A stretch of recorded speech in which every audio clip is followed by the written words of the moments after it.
ஹல்லேலூயா. ஆண்டவராகிய இயேசு கிறிஸ்து தாமே உங்கள் அனைவரையும் ஆசீர்வதிப்பாராக. ஹல்லேலூயா. எங்களை பேர் சொல்லி அழைக்கிற தேவன் வேதம் சொல்லுகிறது. எங்கள் ஒவ்வொருவருடைய பெயரையும் ஆண்டவர் என்ன செய்திருக்கிறார்? தன்னுடைய உள்ளங்கையிலே வரைந்திருக்கிறார். ஆமென். அதனாலே தான் இந்த ஆவிக்குரிய பிரகாரமாக இந்த ஆவிக்குரிய உண்மை என்பது மிகவும் ஆழமான ஒரு சத்தியம். அதாவது நாங்கள் தாயின் கருவில் உருவாகுவதற்கு முன்பாகவே ஆண்டவர் எங்களை பேர் சொல்லி அழைத்திருக்கிறார் அப்படின்னு வேதம் சொல்லுகிறார். ஆமென். அந்த உணர்வதற்கும் அதை அனுபவிப்பதற்கும் பாருங்கள், எங்கள் ஒவ்வொருவருடைய வாழ்க்கையிலும் அந்த தேவனை வெளிப்படுத்தி மானிடனாக பூமியிலே வந்த அந்த இயேசுவை ஏற்றுக்கொள்வது அவசியமான காரியமாக இருக்கிறது. ஆமென். அது ஆவிக்குரிய வெளிச்சத்தையும் ஆவிக்குரிய பிரகாரமாக தேவனுடைய ராஜ்யத்தின் சத்தியங்களையும் உண்மைகளையும் நாங்கள் அனுபவித்து தக்கதாக வழி நடத்துகிறது. Praise the Lord. ஹல்லேலூயா. பாருங்கள், மனிதர்கள் ஒருவரை ஒருவர் அழைப்பது பல விதம் இருக்கிறது. பேர் சொல்லி அழைப்பது ஒரு விதம். ஆமென். என்னை குறித்து ஞானா, பாஸ்டர் ஞானான்னு சொன்னால் அதுக்கு ஒரு தலைப்பு வைத்து கிரெடென்ஷியல் வைத்து அதை தலைப்பை வைத்து அனுப்பது ஒரு விதம். மற்றது புனை பெயர் சொல்லி அழைப்பது. மற்றது ஒருவருடைய குணாதிசயங்களை ஆழமாக அடிப்படையாக வைத்து அவர்கள் சொல்லுவார்கள். அந்த கோபக்காரன், அந்த நல்லவன், இப்படியாக சொல்லி பெயர் சொல்லி அழைப்பது வழக்கம் இருக்கிறது. அப்படி ஆகட்டால் அவர்களுடைய தோற்றத்தை வைத்து சகி என்ற ஒரு மனிதன் இருந்தான், அவன் குள்ளமாக இருந்தான் என்று சொல்லப்படுகிறது. ஆமென். என்னை பார்த்தால் நெட்டியாக இருக்கிற ஒரு மனுஷன் என்று சொன்னாலும் சொல்லலாம், உங்களுடைய விருப்பம். ஆமென். அதை பாருங்கள், உருவத்தோற்றத்தை வைத்து அழைப்பது. ஆமென். அதே போலதான் பாருங்கள், ஆண்டவரை கூப்பிடுவதிலும் பல விதம் இருக்கிறது, பல தேவைகள் இருக்கிறது. ஒரு மனிதன் விசேஷமாக தனக்கு இயலாத நிலையிலே அதாவது தான் அறிந்து கொண்ட நிலையிலே ஒருவனை கூப்பிடும் பொழுது அது மனுஷகுமாரனாக பூமிக்கே தன்னை வெளிப்படுத்தின அந்த இயேசுவை கூப்பிடுவதிலே பலவித சத்தங்கள் இருக்கிறது. ஆமென். அவரை ரபி என்று அழைத்தவர்கள் எத்தனையோ பேர், அவரை தாவீதின் குமாரனே என்று அழைத்தவர்கள் எத்தனையோ பேர், ஆண்டவரே என்று சொல்லி அழைத்தவர்கள் எத்தனையோ பேர். ஆமென். நீங்கள் எவ்விதமாக அழைத்தாலும் சரி, நீங்கள் தேவனை ஆண்டவராகிய இயேசு கிறிஸ்துவை நீங்கள் எப்படி கூப்பிடுவீர்களோ அதற்குரிய பிரதிபலனை நீங்கள் அடையாமல் என்ன செய்ய மாட்டீர்கள்? போக மாட்டீர்கள் என்று வேதம் சொல்லுகிறது. ஆமென். அது பூமியிலே நாங்கள் வசிக்கும் பொழுது மிகவும் ஒரு அவசியமான செயல். ஆண்டவர் எங்களுடைய ஆவி ஆத்மா சரீரத்தை கொடுத்து அந்த ஆத்மா சரீரத்திலே நாங்கள் இருந்து அதை உணர்ந்து அழைப்பது, ஆண்டவரை நோக்கி பார்ப்பது என்பது மிகவும் ஒரு சலாக்கியமான செயல். ஆண்டவருக்கு ஸ்தோத்திரம். ஆகவே பாருங்கள், வேதாகமத்திலிருந்து எத்தனையோ காரியங்கள் இருக்கிறது. ஏனென்றால் பூமியிலே நாங்கள் உயிரோடு இருக்கும் பொழுது அவரை அழைத்து, நீங்கள் என்னத்துக்காக அழைத்தீர்களானாலும் சரி, அவர் ஜீவனுள்ள தேவன், அவர் ஆண்டவர் என்பதை ஏற்றுக்கொள்வதற்கு அது உதவியாக இருக்கிறது. வேதத்திலே எத்தனையோ பேர்கள் ஆண்டவரை கூப்பிட்டு அதிசயங்களை பெற்றுக்கொண்டார்கள். They have received miracles. ஆனால் எல்லோரும் ஆண்டவரை ஏற்றுக்கொண்டவர்கள் அல்ல. ஆண்டவரை ஜீவனுள்ள தேவனாக, ஆண்டவராக, சிருஷ்டிகர்த்தராக ஏற்றுக்கொண்டவர்கள் இல்லை. எத்தனையோ பேர் அந்த நன்றியை மாத்திரம் பெற்று என்ன செய்தார்கள்? அங்கே இருந்து நன்றி இல்லாதவர்களாக வழங்கி போனார்கள். அவர்கள் நன்றி இல்லாதவர்கள் மாத்திரமல்ல, ஒரு பெரிய சலாக்கியத்தையே இழந்தவர்களாக போகிறார்கள். ஏனென்றால் பூமியிலே ஆண்டவர் சொன்னார், பூமியிலே நாங்கள் அவரை ஏற்றுக்கொள்ளும் பொழுது, பூமியிலே நாங்கள் உயிரோடு ஆவி ஆத்மா சரீரத்தில் இருக்கும் பொழுது அவரை அடையாளம் கொண்டு அவரை ஏற்றுக்கொண்டு நன்றி உள்ளவர்களாக இருக்கிறது, ஜீவனுள்ள தேவனாக ஏற்றுக்கொள்வது என்னத்துக்கு பலன் அளிக்கிறது என்றால், பூமியிலே செய்யும் இந்த காரியம் பரலோக ராஜ்யத்திலே நியாய தீர்ப்பு நாள் ஒன்று வரும் பொழுது அது எங்களுக்கு உதவி செய்கிறதாக இருக்கிறது. ஆமென். அது ஒரு மிக காரியமாக இருக்கிறது. ஏனென்றால் இந்த நியாய தீர்ப்பு ஒன்று வரும் பொழுது பூமியிலே ஆண்டவரை இரட்சகனாக, ஜீவனுள்ள தேவனாக அவரை ஏற்றுக்கொண்ட பிள்ளைகள், அடையாளப்படுத்திக் கொண்ட பிள்ளைகள், அவர்களுக்கு என்ன இல்லை?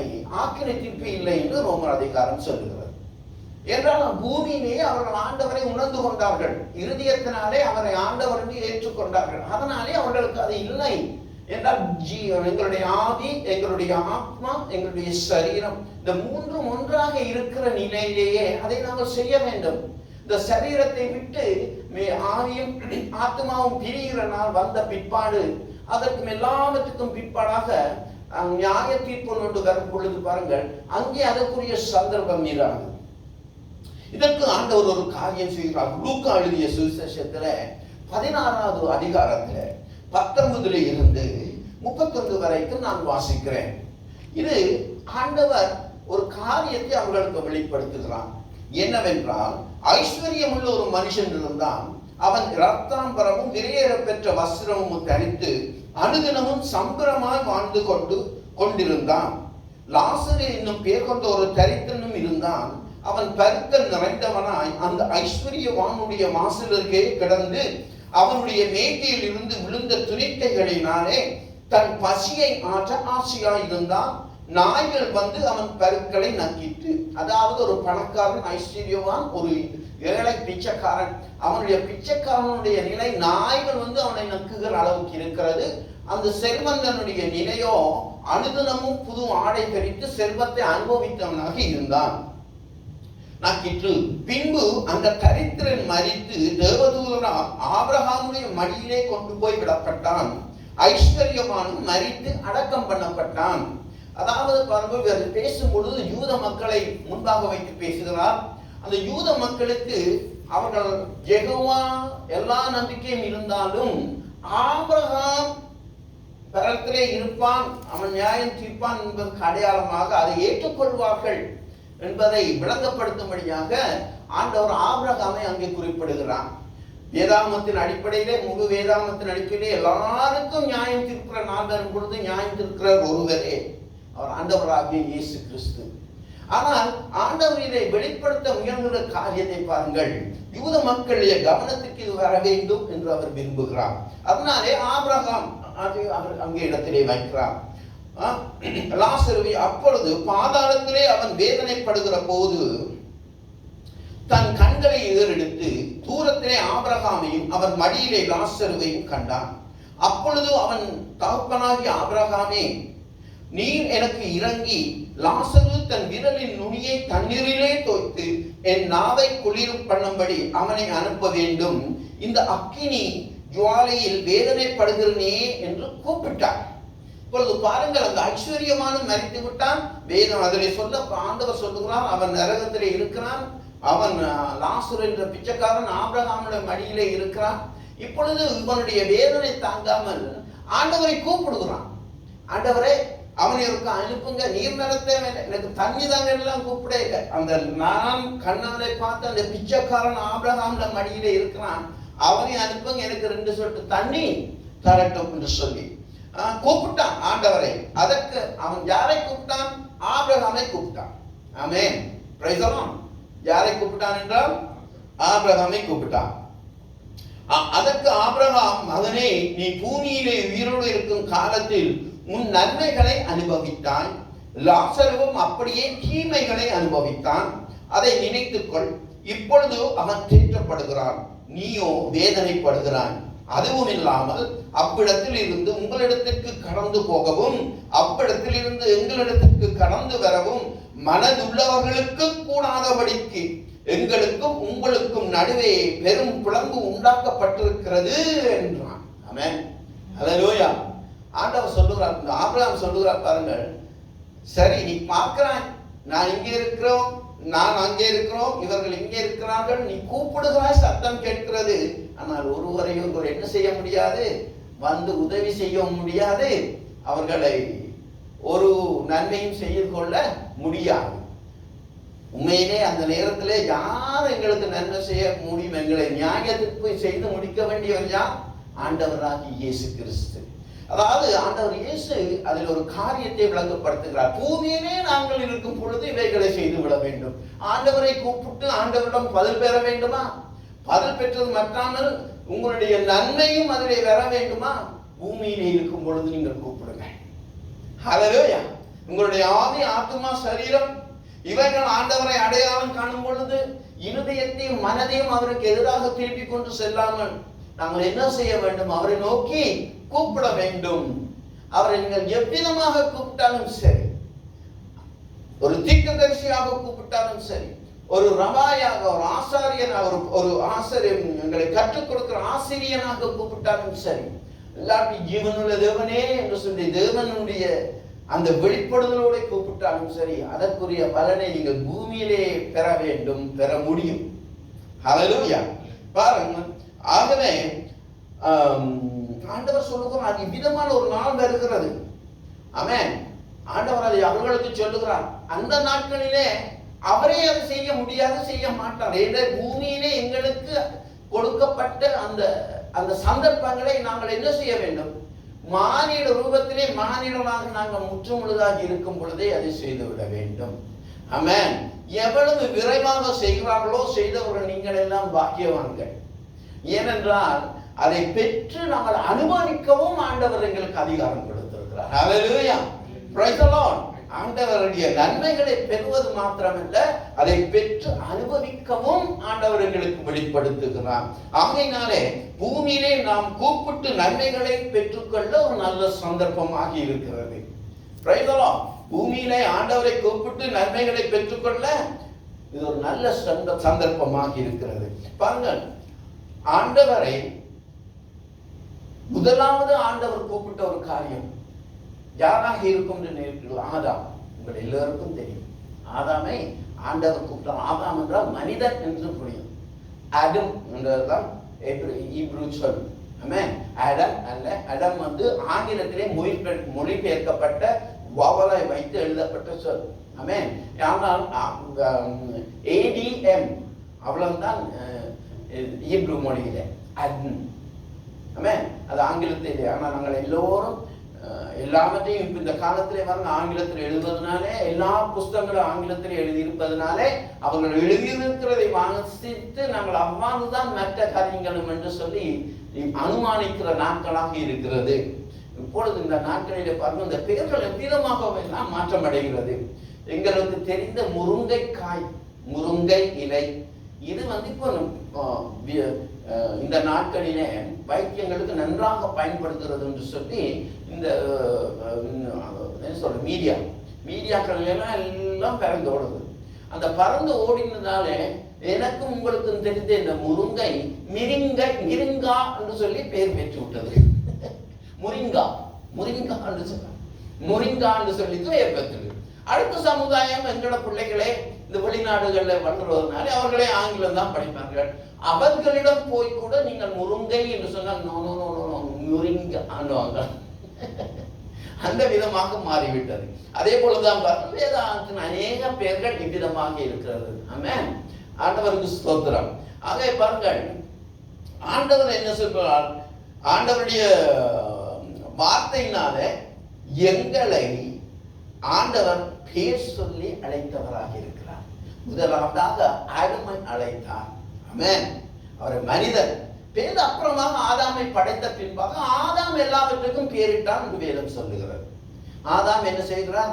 ஆனால் எல்லாவற்றையும் படைத்தார். ஆகாயத்தை படைத்தார், நட்சத்திரங்களை படைத்தார், மலைகளை உருவாக்கினார், இரவு வெளிச்சம் எல்லாம் உருவாக்கினார் என்றெல்லாம் சொல்லி வந்து கடைசியாக ஆதாமை படைத்தார். ஆதாம் வந்து இவைகளுக்கெல்லாம் பேரிட்டான் என்று சொல்லப்படுது. அப்ப இந்த முதல் நடந்த காரியங்களை ஆதாமுக்கு யார் சொல்லியிருக்க வேண்டும்? ஆண்டவர் சொல்லியிருக்கிறார். ஆகவே அதை நடந்ததை மறுபடியுமாக ஆதாம் மக்களுக்கு தெரிவித்தான்.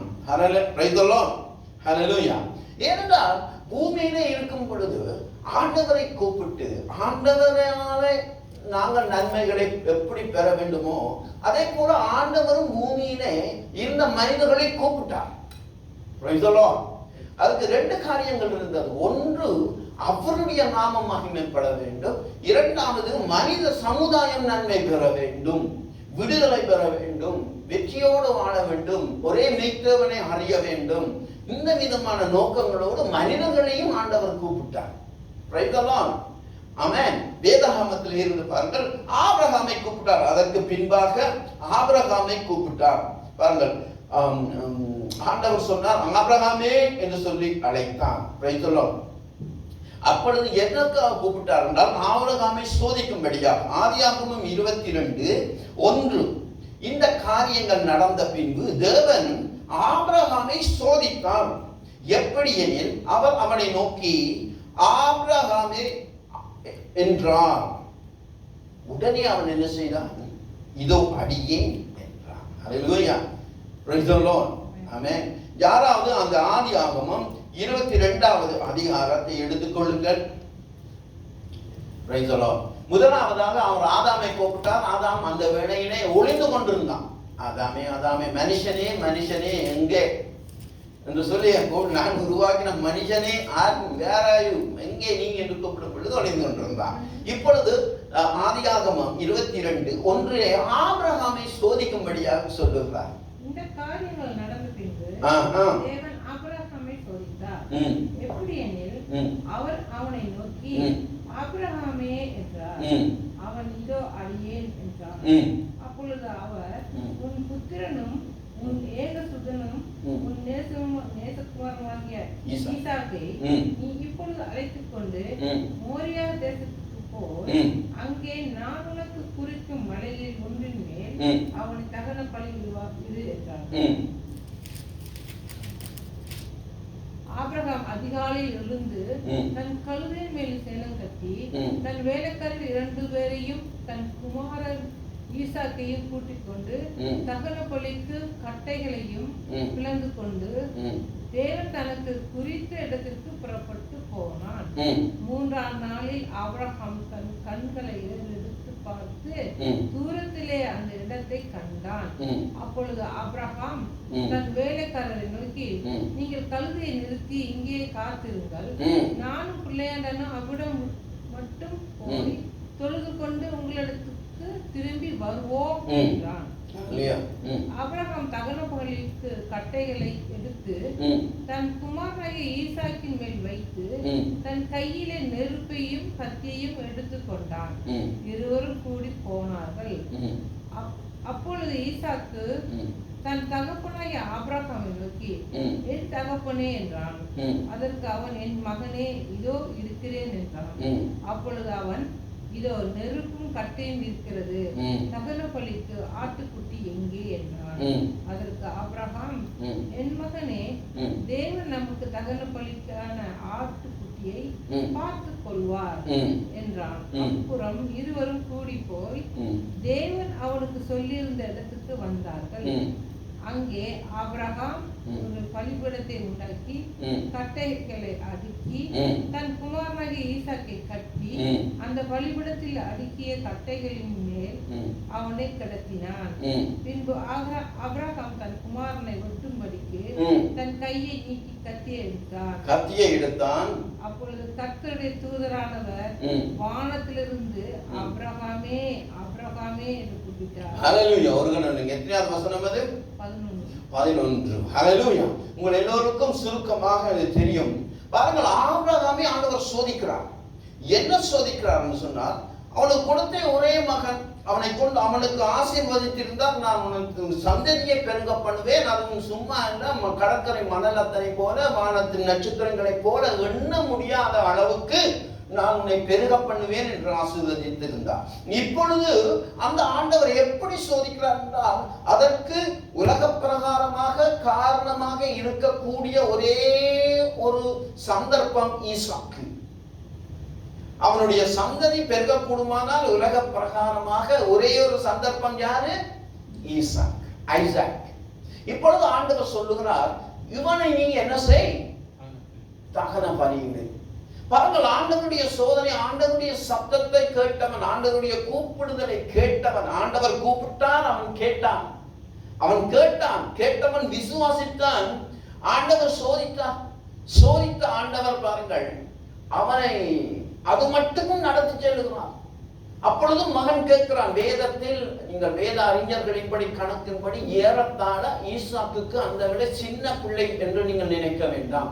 அவனுக்கு ஏறத்தாழ 17 வயது இருக்கும் என்று வேதம் சொல்லுகிறது. ஏறத்தாழ, இட்ஸ் நாட் எக்ஸாக்ட், பட் ஏறத்தாழ ஒரு 2 வயசோ 3 வயசோடு நீங்கள் நினைக்க வேண்டாம். ஏன்னா நாங்கள் எல்லாம் நினைப்போம், ஒருத்தன் இப்படி பலிக்கு கொண்டு போறேன்னு சொல்லி பலிகுடத்துல கிடத்தி போட்டு நான் பலியிட புரண்டோன்னே ஒரு சின்ன பிள்ளைதான் அப்பாவித்தனமாக இருக்கும், ஒன்றுமே புரியாதுன்னு சொல்லி நாங்கள் நினைப்போம், எங்களுக்கு நினைப்போம். ஆனால் ஆபிரகாமுடைய ஈசாக்கு எத்தனை வயது? ஏறத்தாழ 14 இருந்து 17 வயசு வரைக்கும் இருக்கும். ஆமென். அதாவது ஒரு நன்மை தீமைகளை உலக பிரகாரமாக அறியக்கூடிய வயசு. அதுவும் கத்தி தனக்கு மேல வருதுன்றால் நிச்சயமாக அறியக்கூடிய வயசு. அவனை வச்சு போட்டு இப்ப ஆபிரகாம் கத்தியை ஓங்குறான். உடனே ஆண்டவர் என்ன சொல்றான்? உடனே ஆண்டவருக்கு வெளிப்பட்டு விட்டது. நான் கூப்பிட்டேன், அவன் கேட்டான், அதை விசுவாசிக்கிறான். ஹல்லேலூயா. அவன் சோதனையிலே வெற்றி பெற்று விட்டான். உடனே தூதருக்கு கட்டளை எடுக்கிறான், இதை நீ பாட்டுன்னு சொல்லி. அப்ப தூதன் என்ன சொன்னான்? ஆபிரகாமே வானத்திலிருந்து ஆபிரகாமே ஆபிரகாமே என்று கூப்பிட்டார். அவன் இதோ அடியே நின்றான். அடுத்தது, அப்பொழுது அவர் பிள்ளையாண்டன் மேல் உன் கையை போடாதே, பிள்ளையாண்டன் மேல் உன் கையை போடாதே, அவனுக்கு ஒன்றும் செய்யாதே, அவனுக்கு நீ ஒன்றும் செய்யாதே, நீ அவனை உன் புத்திரன் என்றும், நீ அவனை உன் புத்திரன் என்றும், உன் ஏக சுதன் என்றும், உன்னுடைய ஏக ஒரே சுதன் என்றும் பாராமல் எனக்காக ஒப்பு கொடுத்தபடியினால், பாராமல் எனக்காக நீ ஒப்பு கொடுத்தபடியினால், ஒப்பு கொடுத்த முடியவில்லை, ஆனால் அதை நீ செய்தேன் என்று சொல்லி செய்யும் வரைக்கும் அவன் போனபடியினாலே நீ அதை செய்து விட்டபடியினால் என்று ஆண்டவர் சொல்லுகிறார். ஆமென். நான் செய்தபடியினால் நீ தேவனுக்கு பயப்படுகிறவன், நீ தேவனுக்கு பயப்படுகிறவன் என்று இப்பொழுது அறிந்திருக்கிறேன், இப்பொழுது நான் அறிந்திருக்கிறேன். ஹல்லேலூயா. பாருங்கள், அநேக மக்கள் மத்தியிலே ஆண்டவருடைய சத்தம் கேட்டது. பழைய ஏற்பாட்டு நாட்களிலே அவர் கூப்பிட்டார், ஆண்டவர் பேசினான். ஆனால் எல்லோரும் அவரை கீழ்ப்படிந்தவர்களாக இல்லை. ஆனால் ஆபிரகாம் அவர்கள் மத்தியில் ஒரு விசேஷித்தவனாக இருந்தான். விசுவாசத்தின் தந்தை என்று அழைக்கும்படியாக, நாங்கள் அடையாளம் கொள்ளும்படியாக ஆண்டவர் அதை உறுதிப்படுத்தினார். எங்களுடைய சோதனையினாலோ எங்களுடைய அறிவின் மேன்மையினாலோ அது எங்களுக்கு வெளிப்படவில்லை. ஆண்டவர் சோதித்து அதை எங்களுக்கு கொடுத்தமையினாலே அது எங்களுக்கு வெளிப்பட்டது. Price the Lord. பாருங்கள், ஆண்டவர் ஒரு மகனை தனக்காக கூப்பிடும் பொழுது அதை அவர் கவனித்துக் கொள்ளுகிறவரும் அவரே. ஒரு மனிதனை தயார்படுத்தினார். பாருங்கள், விசுவாசத்தின் தந்தையாக விசுவாசத்தை நாங்கள் அறியும்படியாக, ஒரு விசுவாசம் என்றால் என்ன என்று சொல்லி நாங்கள் அறியும்படியாக, யூத மக்கள் அறியும்படியாக ஆபிரகாமை சோதித்து அதை எங்களுக்கு ஒரு உதாரணமாக ஆண்டவர் கொடுத்தார். Praise the Lord. ஹல்லேலூயா. என்றால் ஆண்டவர் அழைத்தார். பாருங்க, ஆமென். கர்த்தர் கூப்பிட்டார். பாருங்க, அதே போல எத்தனையோ ஜனங்களை கர்த்தர் கூப்பிட்டார். ஆமென். ஹல்லேலூயா. ஆனா எல்லோரும் அவருக்கு கீழ்ப்படிந்தவர்களாக இல்லை. இன்னொரு விசேஷித்த மனிதனை மோசேயை ஆண்டவர் கூப்பிட்டார். Price the Lord. அவன் என்ன சீனாய் மலையிலே போய் என்ன செய்தார்? எரிகிற என்ன சொல்றது, அந்த புதர்கள் மத்தியிலே, அந்த வேகாமல் இருந்த புதர்கள் மத்தியிலே நெருப்பு இருந்தது. அது என்னவென்று பார்க்கும்படியாக தன்னுடைய பாதரட்சியை கலட்டி வரும்படியாக ஆண்டவர் சொன்னார். அதை செய்யும்படியாக அவன் கொண்டு மோசே என்று சொல்லி ஆண்டவர் கூப்பிட்டார். ஹல்லேலூயா. Praise the Lord. மோசே ஆண்டவர் அழைத்தார். யாத்ராகமம் 3ஆம் அதிகாரம் 4வது வசனம். Praise the Lord. என்றால் ஆண்டவருடைய சத்தத்தை கேட்டு ஆண்டவருடைய பிரசன்னம் இது என்ன என்று சொல்லி அதை கண்டுகொள்ளும்படியாக ஆண்டவரை நெருங்கிய பொழுது, ஆண்டவருடைய பிரசன்னத்தை நெருங்கிய பொழுது ஆண்டவர் அவரோடு பேசுகிறார். அவன் 3ஆம் அதிகாரம் 4ஆம் வசனம். அவன் பார்க்கும்படி, அந்த 1ஆம் வசனத்திலிருந்து வாசியுங்கள். யாத்ராகமம் 1ஆம் வசனம். Praise the Lord. ஹல்லேலூயா. மோசே மீதியான் தேசத்து ஆசாரியனாய் இருந்த தன் மாமனாகிய எத்ரோவின் 3ஆம் அதிகாரமா? 33 எடுங்க. இல்ல, அதான் சரி. தேசத்து ஆசாரியனாய் இருந்த தன் மாமனாகிய எத்ரோவின் ஆடுகளை மேய்த்து வந்தான். அவன் ஆடுகளை வனாந்தரத்தின் புறத்திலே ஊட்டி தேவ பர்வதத்திலே ஒரேப் மட்டும் வந்தான். அங்கே கர்த்தருடைய தூதனானவர் ஒரு முச்செடியின் நடுவிலிருந்து உண்டான அக்கினி ஜுவாலையிலே நின்று அவனுக்கு தரிசனமானார். அக்கினி ஜுவாலையிலே நின்று கர்த்தருடைய தூதனானவர் அவருக்கு தரிசனமானார். அப்பொழுது அவன் உற்று பார்த்தான். முச்செடி அக்கினியான் ஜுவாலித்து எரிந்தும் அது வெந்து போகாமல் இருந்தது. அவன் உற்று பார்க்கிறான். பாருங்கள், உற்று பார்க்கிறான். அவன் திரும்பி என்ன செய்கிறான்? கவனத்தோடு பார்க்கிறான். அந்த முச்செடி அக்கினியினாலே சூழப்பட்டிருந்து வேகாமல் இருந்தது. அப்பொழுது மோசே, இந்த முச்செடி வெந்து போகாதிருக்கிறது என்ன? நான் கிட்ட போய் இந்த அற்புத காட்சியை பார்ப்பேன் என்றான். ஹல்லேலூயா. Praise the Lord. அவன் பாருங்கள், இப்பொழுது ஆண்டவருடைய பிரசன்னம் அக்கினி மயமாக அந்த முச்செடி மேலே இருக்கிறது.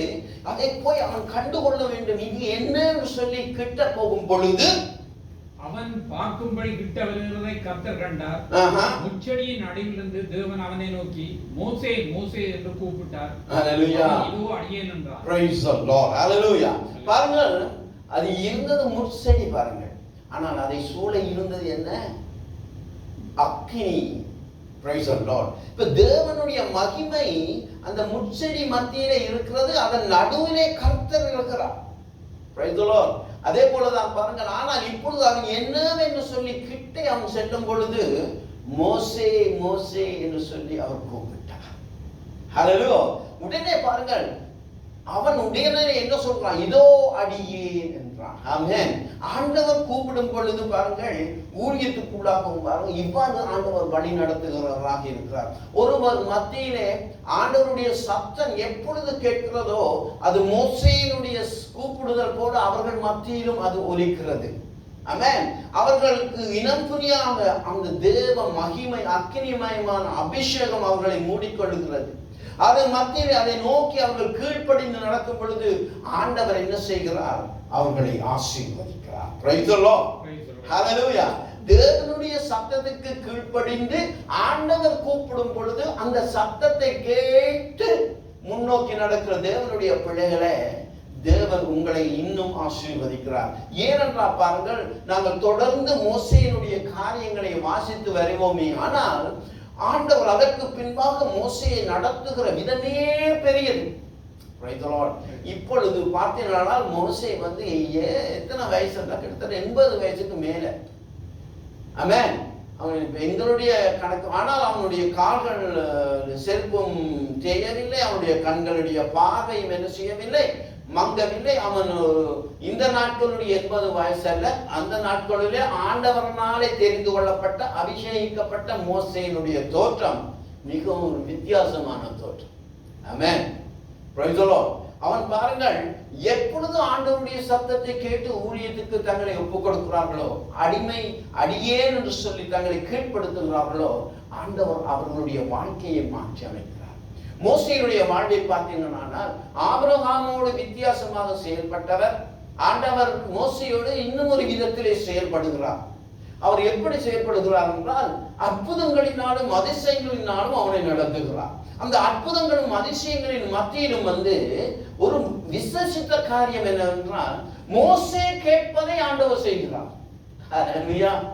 மோசேயும் ஆரோனையும் கொண்டு பெரிய காரியங்களை செய்கிறார் ஆண்டவர். அந்த பார்வோனின் மத்தியிலே, எகிப்தியர் மத்தியிலே இருந்து இஸ்ரவேல் ஜனங்களை விடுவித்துக் கொண்டு வரும்படியா. ஆமென். அப்படி செய்யும் பொழுது ஆண்டவர் செய்கிற காரியம், ஆண்டவர் சொல்லுகிறார், இந்த அற்புதங்களை நீ இந்த விதமாக செய், கையிலே கோலை எடுத்துக்கொள், அவர்களுடைய தலையிலே போடு, பாம்பாக மாறும். அந்த மந்திரவாதிகளும் கூட அதை செய்தார்கள். அந்த நாட்களிலே பார்த்தீங்கன்னா பார்வோனுக்கு மத்தியிலே கூட இந்த மந்திரவாதிகள் இருந்தார்கள். அவர்களும் அதை செய்தார்கள். ஆனாலும் ஆண்டவருடைய ஆவியானவரால் செய்யப்பட்ட அந்த அற்புதங்கள் அவைகளை மேற்கொண்டன. இப்பொழுது ஒரு முறை என்ன செய்கிறான் என்றால், நான் நினைக்கிறேன் 3வது அற்புதம் என்று ஊரெங்கும் என்ன செய்கிறது? தவளைகள் வந்து விட்டுகிறது. Price the Lord. அந்த தவளைகள் வந்த உடனே பார்வோனுக்கு இப்ப கொஞ்சம் கொஞ்சமா புரிகிறது. முதலாவது ஆண்டவர் பாம்பை விரட்டி அடித்தான். பின்பாக பார்த்தீர்களானால் ரத்தமாக மாறியது கடல், ஆறுகள் எல்லாம் ரத்தமாக மாறியது, குடிக்கிற தண்ணி எல்லாம் ரத்தமாக மாறியது. நாத்தம் முடிக்கவில்லை, குடிக்க தண்ணீர் இல்லை. இதற்கு மத்தியிலே அடுத்ததாக பார்த்தீங்கன்னா இப்ப தவளைகள் எல்லா வீட்டிலும், அரண்மனை வாசல்களிலும் எல்லாவற்றிலும் வந்து விட்டது. அப்பொழுது பார்வோன் மோசேயை கூப்பிட்டு ஆரோனை கூப்பிட்டு சொல்லுகிறான், தங்களுக்கு இலக்கு வந்து விட்டது. இலக்கு என்றால் பிரச்சனை வந்து விட்டது, கஷ்டங்கள் வந்து விட்டது. ஆகையினாலே அவருக்கு நான் உன்னை ஆராதிக்க, உங்களை தேவனை ஆராதிக்க நான் உங்களுக்கு கட்டளை எடுக்கிறேன், உங்களுக்கு விடுவிக்கிறேன், அந்த தவளைகளை போகும்படி செய்யும் என்று சொல்லி உடனே ஆண்டவர் மோசே என்ன செய்கிறான்? அந்த தவளைகள் எப்ப போகணும் ஐயா? இன்றைக்கா நாளைக்கா? அதை எப்பொழுது போகணும் என்ற அந்த தேதியை டேட்டை சொல்லுகிறதுக்கு, நாளை சொல்வதற்கு நீர் தான் அதிகாரம் உள்ளவர். ஏனென்றால் அந்த நாட்களிலே அந்த நாடுகளிலே பார்வோன் சொல்வதுதான் கட்டளை. ஆனாலும் அதற்கு மேலாக இப்பொழுது அவனுக்கு கட்டளை கொடுக்கிறான் மோசே. அதாவது உமக்கு அந்த அதிகாரத்தை நான் தருகிறேன், நீர் சொல்லும் அந்த நாளில் அந்த தவளை எல்லாம் போகும். அது சொன்ன உடனே அவன் உடனே சொல்றான், இத்தனை நாளைக்கு போகணும்னு உடனே மோசே என்ன செய்கிறான், உடனே அதை போய் கர்த்தரிடத்தில் சொல்லுகிறான். Price the Lord. கர்த்தரிடத்தில் சொல்லுகிறான், தவளைகள் எல்லாம் என்ன செய்ய வேண்டும், போக வேண்டும். Price the Lord. யாத்ராகமம் 8ஆம் அதிகாரம் 12ஆம் வசனம் 13ஆம் வசனம். மோசேயும் ஆரோனும் பார்வோனை விட்டு புறப்பட்டார்கள். பார்வோனுக்கு விரோதமாக வரப்பண்ணின தவளைகள் நிமித்தம் மோசே கர்த்தரை நோக்கி கூப்பிட்டான். Price the Lord. இப்பொழுது அவனுக்கு சொல்லி போட்டு வந்து விட்டான். மோசே என்ன, நீர் கேட்க சொல்லும், அந்த நேரத்தில் நான் இதை போக செய்கிறேன். இப்பொழுது மோசே வந்து ஆண்டவரை நோக்கி என்ன செய்தான், கூப்பிட்டான். ஆண்டவரே கர்த்தாவே சொல்லி கூப்பிட்டு அதுக்கு கர்த்தர் என்ன செய்தாராம், கர்த்தர் மோசேயின் சொற்படி செய்தார். ஹல்லேலூயா, ஆமென்.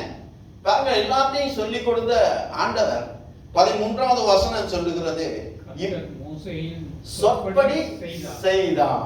ஆமென், ஹல்லேலூயா. அருமையான தேவனுடைய பிள்ளைகளே, நீங்கள் ஆண்டவருடைய சத்தத்துக்கு கீழ்ப்படிந்து ஊழியம் செய்கிற ஒவ்வொரு பிள்ளைகளையும் உங்களுடைய விண்ணப்பத்தை ஆண்டவர் கேட்கிறவராக இருக்கிறார். Price the Lord. உங்களுடைய விண்ணப்பத்தை ஆண்டவர் கேட்கிறவராக இருக்கிறார். ஏனென்றால் because you obey your obedience in front of God. ஆண்டவருக்கு முன்பாக உங்களுடைய கீழ்ப்படிதல். Praise the Lord. Hallelujah. ஆண்டவர் அதை ஆசீர்வதிக்கிறவராக இருக்கிறார். Hallelujah. பாருங்கள், அடுத்தமாக பார்த்தீங்கன்னா ஒவ்வொரு முறையும் கஷ்டம் வரும் பொழுதெல்லாம் மோசே ஆண்டவரிடம் போய் கேட்கிறான், ஆண்டவரை போய் கூப்பிடுகிறான், ஆண்டவரே எனக்கு உதவி செய்யும், ஆண்டவரே உதவி செய்யும் என்று சொல்லி. அதாவது இவ்வளவுக்கு மத்தியில ஆபிரகாமை ஆண்டவர் பயிற்றுவிக்கவில்லை. ஆபிரகாம் விசுவாசத்துக்கு பயிற்சி தேவையில்லை பாருங்க. ஆனால் மோசேயை வந்து உலக மக்களை நடத்தி கொண்டு போகும்படியாக அரண்மனையிலும் படிப்பித்தார், ஆடு மேய்க்கிற கூட்டத்து மத்தியிலும் அவனுக்கு கற்றுக் கொடுத்தார். ஹல்லேலூயா. அரசாளுகிற மத்தியிலும் என்ன அரச கலைகள் எல்லாவற்றையும் கற்றுக் கொடுத்தவர். பாமர மக்கள் மத்தியிலும் அவர்கள் அடிமைத்தனத்தையும் அவர்களுடைய விடுதலையின் எண்ணங்களையும் விடுதலையை நோக்கி அவர்கள் கதறுவதையும் கூட ஆண்டவர் அவனை கொண்டு உணர பண்ணினார். ஹல்லேலூயா. அதை கற்றுக் கொடுத்தபடியினாலே இப்பொழுது மோசே வந்து ஒவ்வொரு காரியத்தையும் ஆண்டவரோட போகிறான். Price the Lord. ஆண்டவர் கற்றுக் கொடுத்தார் பாருங்கள். வேண்டு பாருங்கள், அதற்கு முன்பாக தவளைகளுக்காக ஆண்டவர் அவன் விண்ணப்பம் பண்ணினான். மோசே சொன்னது போல ஆண்டவர் செய்தார். மற்றும் நீங்கள் தொடர்ந்து வாசிப்பீர்களே, ஆனால் மாராவின் தண்ணியை மதுரமாக மாற்றினார். யாத்ராகமம் 15:25 சொல்லுகிறது, மோசே கர்த்தரை நோக்கி கூப்பிட்டான். அப்பொழுது கர்த்தர் மோசேக்கு ஒரு மரத்தை காண்பித்தார். அதை அவன் தண்ணீரில் போட்டவுடனே அது மதுரமான தண்ணீராச்சு. அவர் அங்கே அவர்களுக்கு ஒரு நியமத்தையும் ஒரு நியாயத்தையும் கட்டளையிட்டு அங்கே அவர்களை சோதித்து வழி நடத்தினார். ஹல்லேலூயா. பாருங்கள், இஸ்ரவேல் ஜனங்கள் எப்பொழுதும் சாதாரண மக்கள். அவர்கள் மோசேயினாலே வழி நடத்தி வரும் பொழுது தங்களுக்கு பற்றாக்குறை வந்தவுடனே மோசேயை பார்த்து முறுமுறுக்கிறது ஒரு பழக்கமாயிற்று. ஆமென். உலகத்திலே பாருங்கள், அதுவும் விசேஷமாக ஒருத்தன் காலம் நடத்தி வரும் பொழுது எதையும் தாங்கலாம், ஒரு கருத்தை சொல்லலாம். ஆனால் அந்த கருத்தை சொல்லிவிட்டு முறுமுறுத்து கொண்டிருந்தால் என்ன செய்ய முடியாது, சகிக்கவே முடியாது. ஆமென், ஆமென், ஹல்லேலூயா. அதனால பாருங்கள், மோசேயை பார்த்து முறுமுறுக்கிறார்கள். ஆண்டவருக்கு ஸ்தோத்திரம். வேதம் சொல்லுகிறது, பூமியிலே அவனை போல சாந்தம் உள்ள மனிதன் இல்லை.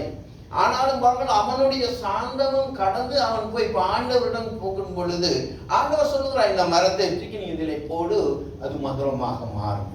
ஹல்லேலூயா.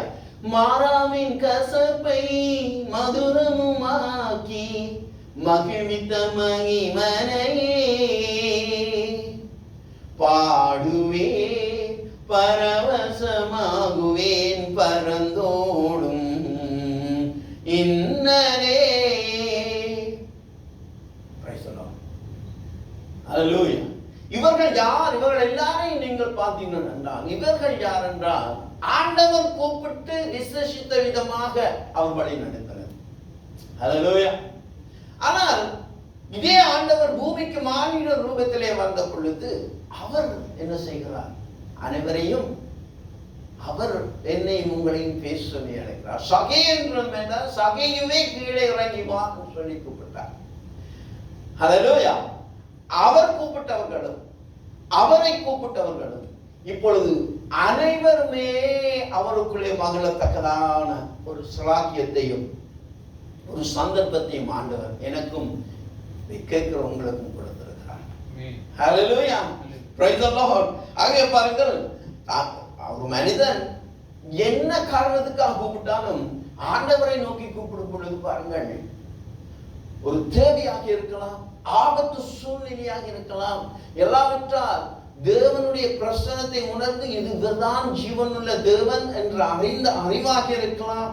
ஹல்லேலூயா. அவர்தான் ஜீவனுள்ள தேவன் என்று சொல்லி, ஜீவனுள்ள தேவனுடைய குமாரன் என்று சொல்லி பேதுருக்கு அவர் வெளிப்படுத்தின பொழுது அதை அவர் கூப்பிட்டார். ஹல்லேலூயா. அவன் அதை ஒப்புவித்தான். ஆகையினாலே ஆண்டவர் அவருக்கு ஒரு காரியத்தை சொன்னார். மாமிசமும் உனக்கு இந்த சதையும் இதை உனக்கு வெளிப்படுத்தவில்லை, உனக்கு வெளிப்பட்டதே இந்த காரியம் பரத்திலிருந்து பிதாவின் இடத்திலிருந்து. ஆகையினாலே இதை நீ ஒருவருக்கும் என்ன செய்ய வேண்டாம், சொல்ல வேண்டாம் என்று சொன்னார். ஆமென். அதன் பின்பாக அவரை மறுரூபம் மகிமையை காணும்படியாக மலைக்கு அவர் அழைத்து சென்று தன்னை வெளிப்படுத்தினார். அவருடைய மகிமையை காணக்கூடாததாக இருந்தது என்று வேதம் சொல்லுகிறார். Praise the Lord. ஹல்லேலூயா. ஆண்டவரை பாருங்கள், அதற்கு பின்பாக நீங்கள் பார்த்தீங்கன்னா எப்பொழுது ஆண்டவராகி இயேசு கிறிஸ்து பூமிக்கு வந்தாரோ அதற்கு பின்பாக அவரை நோக்கி கூப்பிட்டவர்கள் அநேகர். அவரை நோக்கி கூப்பிட்ட பாமர மக்களும் ஏழை எளியவர்களும், அதாவது சாபமாக எண்ணப்பட்டு ஒதுக்கப்பட்டவர்களும் அந்த நாளிலேயே அவரை கூப்பிட்டவர்கள் அவருடைய மகிமையை கண்டார்கள் வாழ்க்கையிலே. ஹல்லேலூயா. அவர்களுடைய வாழ்க்கை மாறியது. ஆமென். அவரை நோக்கி கூப்பிட்டவர்களுடைய வாழ்க்கை என்ன செய்யப்பட்டது? மாறியது. ஆண்டவரே, பிள்ளைகளாகிய நாங்கள் அதை இப்பொழுது செய்து கொண்டு இருப்போமே, ஆனால் ஆசீர்வதிக்கப்பட்டவர்களாக இருப்போம். ஒருவேளை இதுவரை காலமும் அதை நாங்கள் அனுபவிக்கவில்லை என்று சொல்லி இருப்பீர்கள், ஆனால் இந்த சந்தர்ப்பம் உங்களுக்கும் எனக்கும் கேட்கிற அனைவருக்குமே ஒரு மறுபடி கொடுக்கப்பட்ட ஒரு சந்தர்ப்பமாக இருக்கிறது. அருமையான ஜீவனுள்ள தேவனை ஆராதிக்கிற பிள்ளைகளை நீங்கள் தொடர்ந்து கூப்பிடுங்க. ஹல்லேலூயா. உங்களுடைய தேவை வாழ்க்கையில என்னவாக இருந்தாலும் தொடர்ந்து கூப்பிடுங்க. ஆமென். தேவனோடு நடக்க வேண்டுமா? தொடர்ந்து கூப்பிடுங்க. பாருங்கள், மோசே என்ற பேதுரு என்ற மனிதன் இருந்தால் மத்தேயு 14:29 சொல்லுகிறது. அந்த பேதுரு என்ன செய்கிறான்? படகில் ஒரு முறை இருந்த பொழுது ஆண்டவர் கடல் மேல் நடந்து வருகிறதை கண்டு நானும் வரட்டுமா என்று சொல்லி கேட்கிறான். உடனே ஆண்டவர் என்ன சொன்னார்? 29வது வசனம்.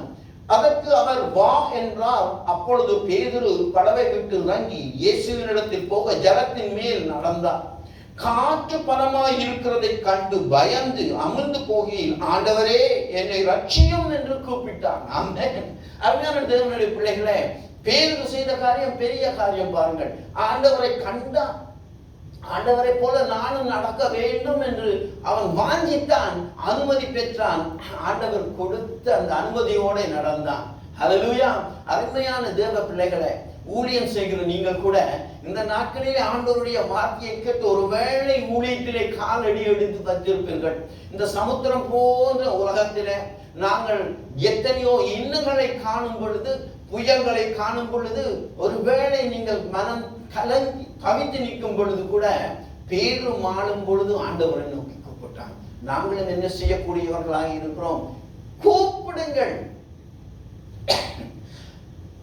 ஆண்டவரை நோக்கி என்ன செய்யுங்கள்? கூப்பிடுங்கள். ஹல்லேலூயா. ஆண்டவர் அதற்குரிய ஆசீர்வாதத்தையும் அற்புதங்களையும் உங்களை காணும்படியாக செய்வாராக. ஹல்லேலூயா. Praise the Lord. கர்த்தருக்கு ஸ்தோத்திரம்.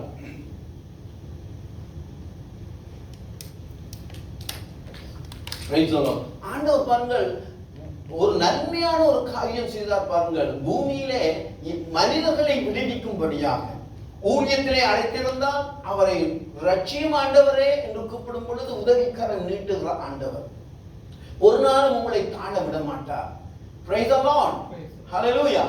ஒரு நாளுமே உங்களை தாழ விட மாட்டார். ஆமென். ஏனென்றால் அசுத்தாவிகள் கூட அவரை நோக்கி கூப்பிடுகின்றன. அதே அதிகாரம் மத்தியத்திலே 8ஆம் அதிகாரத்திலே பாருங்கள், 29வது வசனம் சொல்லுகிறது, அங்கே 2 பேர் இருந்தார்கள். அவர்கள் அசுத்த ஆவியினாலே பிடிபட்டவர்களாக இருந்தார்கள். அந்த தெரு வழியாக போகிறவர்கள் வருவர்களை அவர்களை என்ன மிகவும் கஷ்டப்படுத்தி கொண்டிருந்தார்கள்.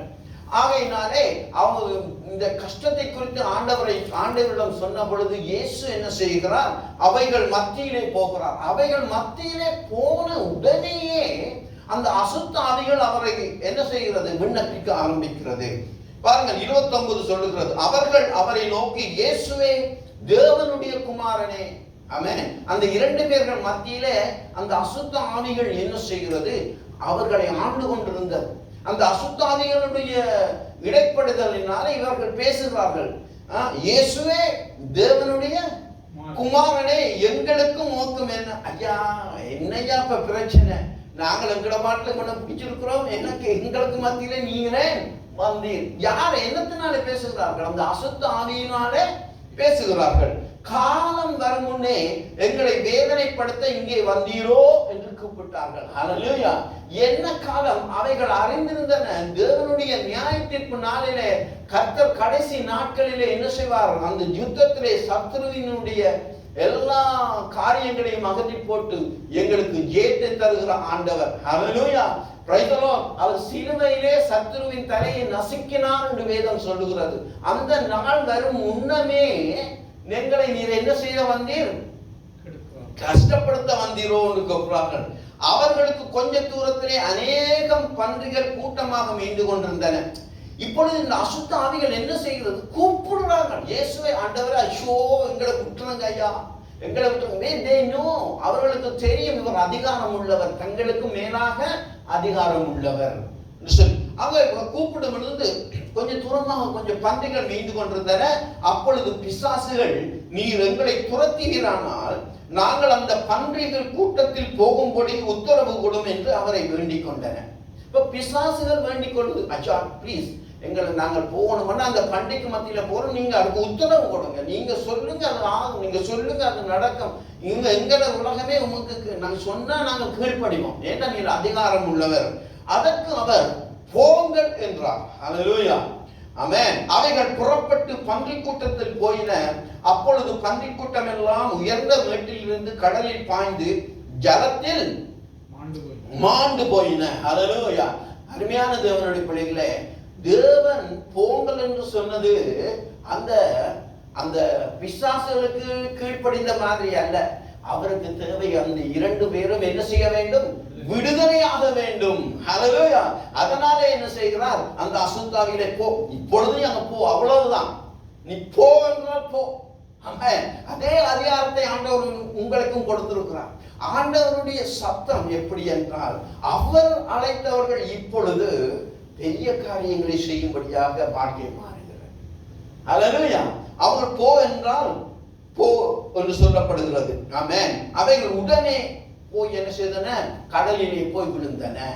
என்ன ஆயிற்று? அந்த 2 பேருக்கும் விடுதலை கிடைத்தாயிற்று. ஆமென். Praise the Lord. எப்பொழுது ஆண்டவரை நோக்கி கூப்பிட்டார்களோ, எப்பொழுது ஆண்டவர் சிலரை நோக்கி கூப்பிட்டாரோ, 2மே மகிமை, தேவனுடைய நாமம் மகிமைப்படும்படியாக இந்த நாட்களிலே ஆண்டவர் நடத்துகிறார். ஹல்லேலூயா. 2 பாருங்கள், 2 குருடர்கள் இருந்தால் மத்திய அதிகாரம் 20ஆம் அதிகாரம் 29வது வசனம் பாருங்கள். அவர்கள் எரிகோவிலிருந்து புறப்பட்டு போகையில் திரளான ஜனங்கள் அவருக்கு பின் சென்றார்கள். அப்பொழுது வழியருகே உட்கார்ந்திருந்த 2 குருடர் இயேசு இவ்வழியே வருகிறார் என்று கேள்விப்பட்டு, ஆண்டவரே தாவீதின் குமாரனே எங்களுக்கு இரங்கும் என்று கேட்டார். ஹல்லேலூயா. அவர் கூப்பிட்டார். ஆமென். அருமையான தேவனுடைய பிள்ளைகளை, இந்த வார்த்தைகளை கேட்டுக்கொண்டிருக்கிற நீங்கள் இங்க குருடராக இருக்க வேண்டிய அவசியம் இல்லை. உங்களுடைய மனக்கண்கள் திறக்க வேண்டுமா? ஆவிக்குரிய கண்கள் திறக்க வேண்டுமா? எல்லாவற்றையும் நீங்கள் அற்புதங்களையும் அதிசயங்களையும் காண வேண்டுமா? இயேசுவை நோக்கி கூப்பிடும் பொழுது, ஆண்டவரை நோக்கி கூப்பிடும் பொழுது அதை நிச்சயமாகவே பெற்றுக்கொள்வீர்கள். ஹல்லேலூயா. ஆண்டவருடைய அற்புதம் நடக்கும், உங்களுடைய வாழ்க்கை மாறும். ஹல்லேலூயா. ஆமென். எல்லாமே மாறி விடுகிறது. ஆமென். அதனாலே தான் அந்த ஆண்டவர் எப்பொழுதும் தன்னை நோக்கி கூப்பிடுகிறவர்கள் யாராக இருந்தாலும் சரி, வேதத்திலே பார்க்கிறோம், ஒரு கானானிய ஸ்திரீ இருந்தார். அந்த கானானிய ஸ்திரீ ஆண்டவரிடம் வந்து தன்னுடைய வீட்டுல பிள்ளைகள் சுகம் இல்லாம இருக்கிறார்கள், அவர்களுக்கு விடுதலை வேண்டும் சொல்லும் பொழுது ஆண்டவர் உடனே செய்யவில்லை இந்த அற்புதத்தை. ஏனென்றால் நான் இஸ்ரவேல் ஜனங்களுக்காக வந்தேன் என்று சொல்லுகிறார். ஆனாலும் பாருங்கள், அந்த கானானிய பெண் வருந்தி கேட்டதுனாலே சீடர்கள் சொல்றாங்களா, பாவம் அழுது கொண்டிருக்கிறான், அவர்களுக்கு உதவி செய்யுங்கள். ஏன்னா இரக்கத்தில் ஐஸ்வர்யம் உள்ள ஆண்டவர். அவர் சொல்லவில்லை, புறஜாதியான் என்னை அறியாதவர்கள் அவர் இன்னொன்று காணானிய விதத்திலே அவர்கள் ஆராதனை செய்கிறார்கள், அப்படியெல்லாம் அவர் சொல்லவில்லை. அற்புதம் வேண்டி கேட்டவர்களுக்கு அவர் இரக்கம் காண்பித்தார். அதை அனுபவித்து வாழ வேண்டியது அவர்களுடைய பொறுப்பு. அற்புதம் பெற கூப்பிடுவது உங்களுக்கு கொடுக்கப்பட்ட இரக்கத்தின் அடிப்படையில் கொடுக்கப்பட்ட அதிகாரம். அதை அனுபவித்து இரக்கத்தை பெறுகிறவர்கள் பாக்கியவான்கள். அந்த இரக்கத்தை பெற்றவர்கள், உண்மையாக நன்றியாக வாழ்பவர்கள் சலாக்கியம் பெற்றவர்கள். ஹல்லேலூயா. மொத்தத்திலே ஆண்டவரை கூப்பிடுவது ஒரு நாளும் உங்களுக்கு எண்ணத்தை கொண்டு வராது, தீங்கை கொண்டு வராது. இயேசுவை கூப்பிடுகிறவர்களுக்கு தொடர்ந்து கூப்பிடுங்கள், உங்களுக்கு நன்மைகள் என்ன செய்யும்? நிறைவாகவே. Praise the Lord. கர்த்தர் தாமே உங்களை ஆசீர்வதிப்பாராக. ஆமென். ஆண்டவருக்கு ஸ்தோத்திரம். நாங்கள் எழுந்திருப்போம். அன்பின் பரலோக தகப்பனே, ஹல்லேலூயா.